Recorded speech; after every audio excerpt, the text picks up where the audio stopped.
This is a great time for video game fans, especially for Resident Evil fans. We have witnessed the series returning to its roots with the excellent Resident Evil 7, a superb Resident Evil 2 remake, and a $60 DLC starring Lara Croft with short hair. We have seen the series reborn, and Capcom discovered that people still love to get scared. Resident Evil 2 Remake!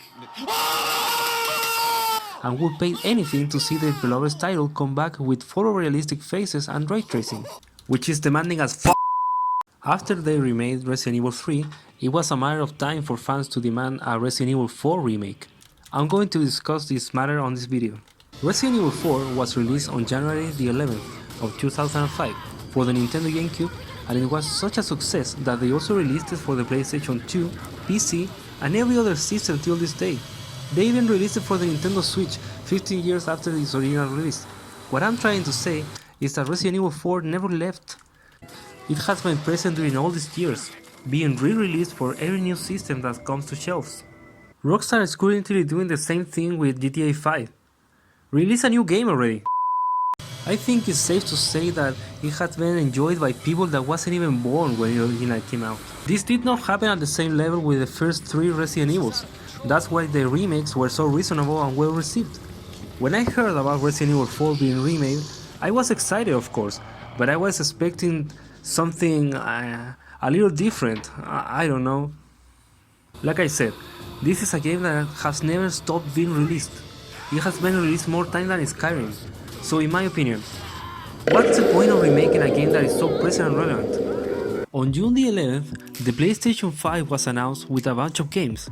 One of them was Resident Evil 8, which was revealed to be Resident Evil Village. The game looks great, and it has a great setting. Performance aside, it was a very generous trailer that gave us a lot of things to talk about. One of the things that came to my mind was beautiful graphics. Man, I love the setting. There are villagers. There are also some medieval parts. Hey, wait a second. I have seen this before. This looks like... Okay, there's no Leon Kennedy, we have Chris instead. In fact, it is clearly suggested that we are going to play as Ethan from Resident Evil 7. Why? But aside from that and the werewolves, this game looks too damn similar to Resident Evil 4. This brings us to the next question. If they are planning to release this game along with Resident Evil 4 Remake, why would they release 2 games that are so similar? Well, I think they won't. I think Resident Evil Village is Resident Evil 4 Remake. I'm Cool Charlie 619, and this is my fan theory. Okay, you might be thinking I'm crazy, but stay with me on this one. This was an outstanding reveal trailer. It showcases the graphics, the environment, a glimpse at some characters, enemies, and ends up with an interesting cliffhanger. But most importantly, it gives away enough clues to make you come to these conclusions. These 2 games are too similar to be 2 games and not one.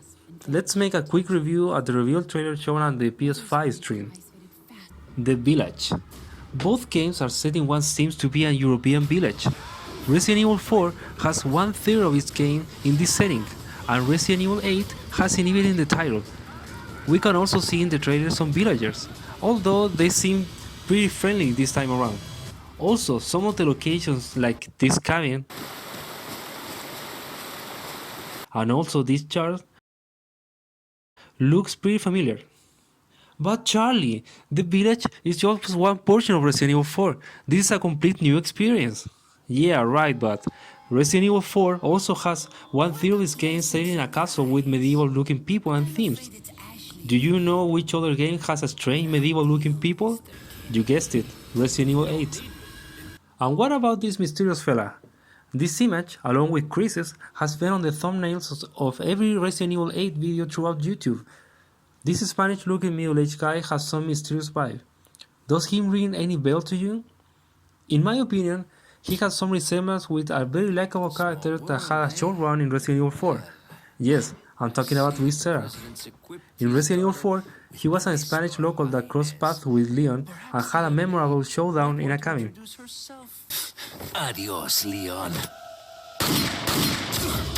But Charlie, you may say, Luis Serra was killed by Los Sadler. He died in Resident Evil 4. Yeah, but did he? Albert Wesker also died in Resident Evil 1. Not only he was impaled by the tyrant, but also blown to pieces along with the mansion at the end of the game. But we all know he was alive and well in Code Veronica and Resident Evil 5, so what are the odds? He might have survived and is making a comeback on this entry, assuming it's a new entry. If it's not, it makes more sense for him to be in the game. Finally, in my opinion, the last hint that is trying to say something is the werewolves. Resident Evil 8 introduces a new type of enemy, the werewolves. This was a rumor that proved to be true. You have a glimpse of these new enemies in the trailer, but something seems off. This got to be the first werewolves with no large snout that I have ever seen. They have sad eyes, short nose, and a big mouth. It's like the Hunchback of Notre Dame but with no hunchback. Can you picture this enemy without the hair, the shirt, and a little bigger? That's correct. They look exactly like El Gigante from Resident Evil 4. I know this sounds crazy and nitpicky, but it seems an alternate version of the virus that they used to create El Gigante. A variation of the Plagas, maybe? All I say is that these two have something in common. Alright guys, we have seen just one trailer, and both these games have already several things in common. Like I said before, Resident Evil 4 was a huge success and have been playing for almost everybody that's into gaming. I finished it like 5 times across all these years, and it has been released across every single major platform after 2005. It is a game that has stayed relevant through all these years and have been played by different generations of people, just like Metal Gear Solid 3 and Skyrim. Due to all this time on shelves, it is weird to have this game being remade, at least not in the same terms that it was with the first 2 remakes. Damn, even Code Veronica needed a remake more than Resident Evil 4. All this led me to think that a shot-by-shot remake would not be the wisest choice. Maybe taking a few liberties with the source material will result in a better product. And hopefully better than Uncharted Nemesis, I mean Resident Evil 3 Remake. And that's what I think they are going for in this installment. We will have to wait until a new trailer to get more info on this matter, but it would be awesome if we get to see Leon fighting the Ganados from the perspective of Ethan, while also having our own adventure happening at the same time as Resident Evil 4 storyline. Which leads me to my final conclusion about the trailer. Resident Evil Village is called like that because there will be more than one storyline set in this village.